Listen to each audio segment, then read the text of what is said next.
Pawn Stars has featured some truly rare comic books over the years. Sometimes the hopeful sellers leave with big smiles, and other times they hear numbers much smaller than they expected. Regardless, it gives us a valuable peek into comics history.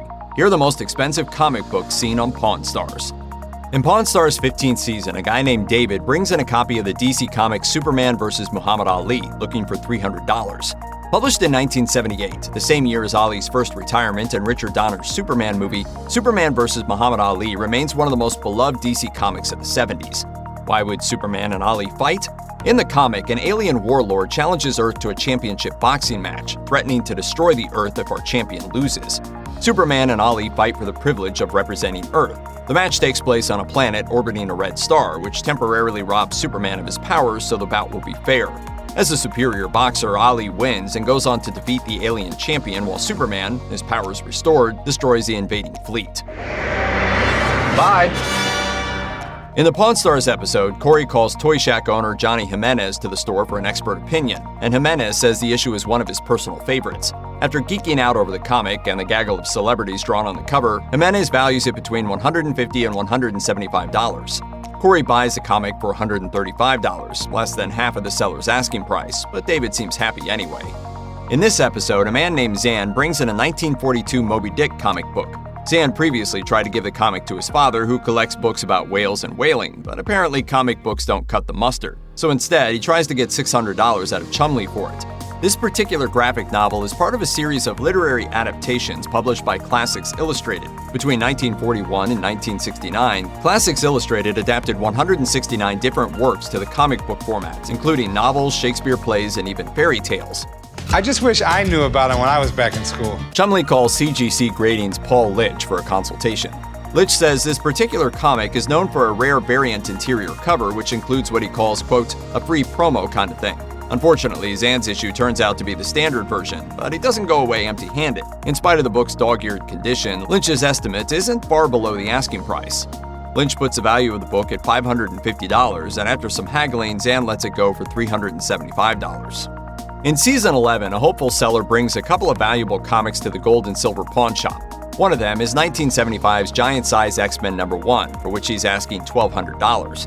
He tells Rick he traded some original art for the valuable comic, though he doesn't go into more detail.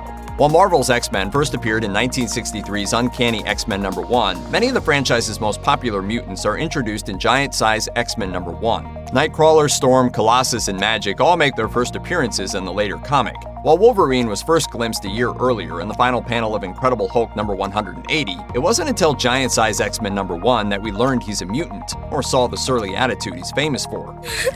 This kid's crying.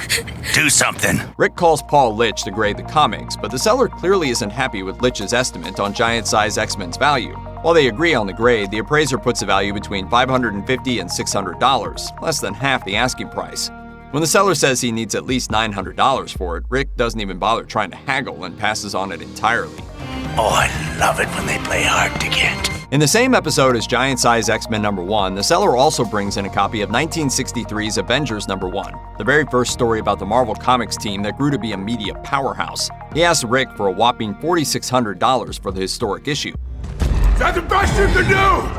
When Rick calls Paul Lynch in to give his 2 cents, the expert explains that the Avengers owe a large part of their existence to a missed deadline. When writer Bill Everett fell behind on his deadline for Daredevil #1, Stan Lee and Jack Kirby quickly brainstormed a team featuring some of their most popular superheroes: Thor, the Hulk, Ant-Man, the Wasp, and Iron Man. Ironically, although you could argue Daredevil is the reason the Avengers exist, it took until 2011's New Avengers #16 for old Hornhead to join the team. Well, I guess we're both disappointed then. Litch places the value of Avengers #1 fairly close to the seller's asking price, between $4,000 and $4,200. Unfortunately, Rick and the seller can't come to an agreement. Rick offers to buy it for $3,200. The seller goes down as far as $3,300, and neither will budge.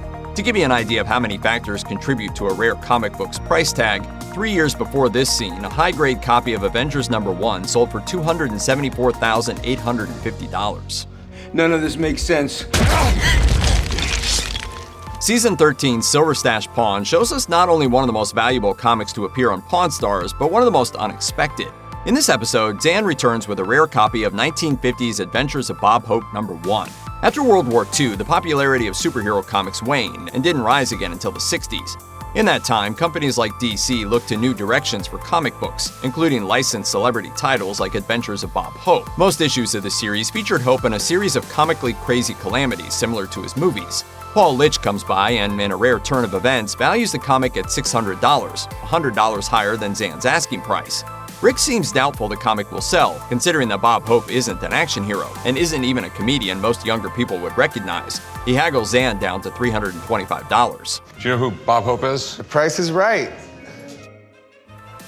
While Bob Hope may seem like a bizarre subject for a comic book, keep in mind that 109 issues of Adventures of Bob Hope were published between 1950 and 1968. Considering most comics don't even hit their 100th issue these days, Adventures of Bob Hope must have been doing something right. I'm rich. I got millions, I tell you. Whether it's genuine skepticism or just his famous poker face, Rick rarely seems impressed with comics. But that changes when a woman named Holly presents him with a copy of 1952's Mad No. 1. Holly asks for $2,500 for the comic, so Rick calls in Paul Litch once again. Oh, that's awesome. Originally published by EC Comics, Mad released 23 issues before switching to its more well-known magazine format. There's some controversy over whether this change was made to avoid the notorious censorship of the Comics Code Authority or just to prevent writer and artist Harvey Kurtzman from jumping ship. Regardless of why it stopped being a comic book, Lynch agrees that Mad No. 1 is a rare find and values it at $2,000. Holly ultimately refuses to part with it, asking for $1,500 while Rick won't go above $1,400. Sometimes a unique find requires the gold and silver pawn shop to consult more than one expert. In Season 14, a young woman named Lindsay brings in a copy of 1977's Star Wars No. 3, hoping to use the money to pay for her $4,000 wedding dress.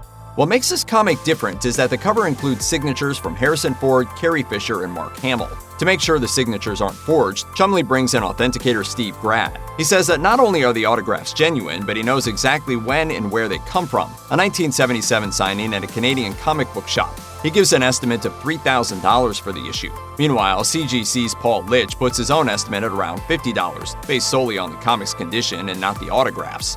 Sadly, it appears this isn't the comic Chumley was looking for.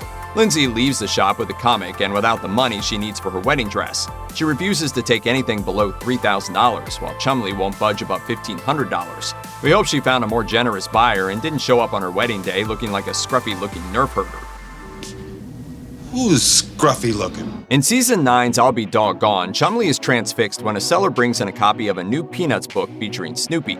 Eventually, he pulls himself away from Snoopy's antics long enough to call in an expert, but this time it isn't Paul Litch. Since this comic was published in a paperback book, and particularly because it's signed by Charles Schultz, Chumley calls in Rebecca Romney, manager of Bowman Rare Books of Las Vegas. She explains that the Schultz signature and Lucy sketch are a blessing and a curse. Because of the high number of Schultz forgeries, buying or selling anything signed by him can be tricky. Thankfully for the seller, Romney authenticates both the signature and sketch. She values the book between $3,200 and $3,500, pointing out that it could fetch more if the sketch was of Snoopy rather than Lucy. Wait until you get my bill. Chumley gives the seller $1,400 for the book, which isn't close to what she wants, but it might be enough for a nice pair of Red Baron goggles.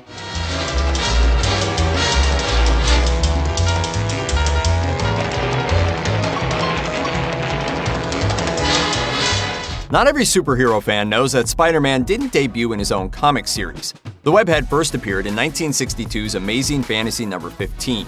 In Season 8 of Pawn Stars, a seller named John brings a copy of this sought-out issue into the shop, although he's unpleasantly surprised at its appraisal. Yeah, don't you touch that. Corey calls in Toy Shack owner Johnny Jimenez, who puts a comic's value at around $10,000 less than John's asking price, between $6,000 and $7,000. According to Jimenez, the main problem is the cover, which includes a prominent Santa Fe shipping stamp, as well as stains and creases. John tries to get Corey to go as high as $10,000, but the most the big hoss will offer is $7,000. John's disappointment is understandable. 2 years earlier, a high-grade copy of Amazing Fantasy No. 15 sold for $1.1 million.